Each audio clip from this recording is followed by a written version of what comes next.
Ada soalan?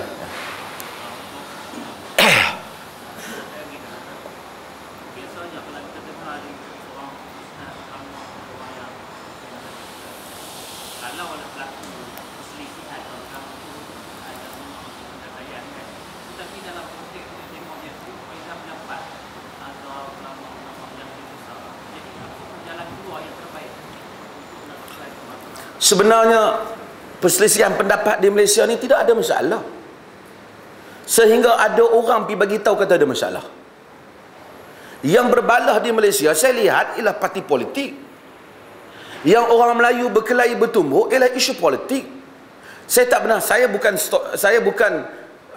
tengok lagi orang umpamanya katakanlah dia bismillah perlahan, benda ni masalah khilafiah, bismillah pelan atau bismillah kuat dalam solat. Tak pernah lagi orang bila tu imam Bismillahirrahmanirrahim, makmum belakang kata subhanallah, subhanallah. Tak ada. Tak pernah lagi kita tengok tu imam kunut belakang kata subhanallah, subhanallah. Tak ada. Walaupun fanatik kuat di Malaysia ni, dia pergi Masjidil Haram, tu imam Masjidil Haram tak kunut, dia kunut. Pasal ustaz hak mengajar masa tabung haji tu kata kunutlah kunut pendek, iaitu dinamakan ibu kunut Rabbi ghafir warham. Tu saya kata saya tak pernah dengar, saya tahu ibu kunyit. Itu dia ibu kunut. Tak tahu riwayat kunut hak baca tu riwayat Ibnu Majah daripada Al-Hasan bin Ali. Hal lain saya tak tahu. Okey. Tetapi tak pernah orang tidak pernah bala. Semua orang telah menangani dengan bijaksana. Masjid India berapa lama tak kunut, orang tak kata apa pun. Tetapi yang berlaku hari ini bukan pembalahan pasal masalah ni. Demi sesungguhnya tidak. Saudara orang yang belajar kuliah dengan saya, dengan siapa saja, tak pernah pergi kacau yang lain. Cuma mereka kata ini dhaif, ini bukan pendapat yang kuat. Yang berlaku ialah setengah pihak yang menganggap agama ialah sumber kuasa. Agama adalah sumber kuasa. Ini saya sebut agama sebagai sumber kuasa.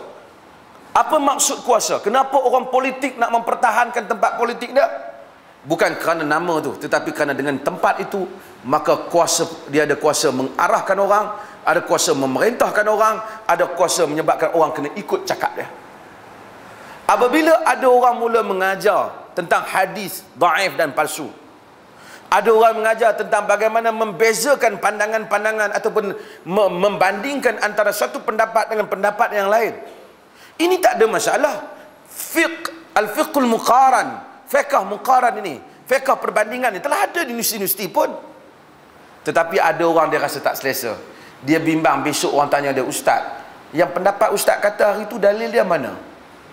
Bila dan orang tanya macam tu, dia rasa kuasa dia kurang, pengaruh dia kurang, sebab dia tak boleh buat mari dalil. Kalau dia boleh buat mari dalil, dia tak ada masalah. Dia kata pasal banyak tanya orang ni, Wahabi ke apa ni? Bisa. Pasal budak tu tak tahu apa pun tentang Wahabi ke apa, dan tak pernah membaca buku Muhammad Abdul Wahab. Tetapi dia tak dapat menerima ada orang yang mula bertanya apa yang dia kata, seakan-akan sebelum ni suara dia suara mutlak. Dengar saja apa yang saya bagi tahu, jangan banyak tanya nah. Itu.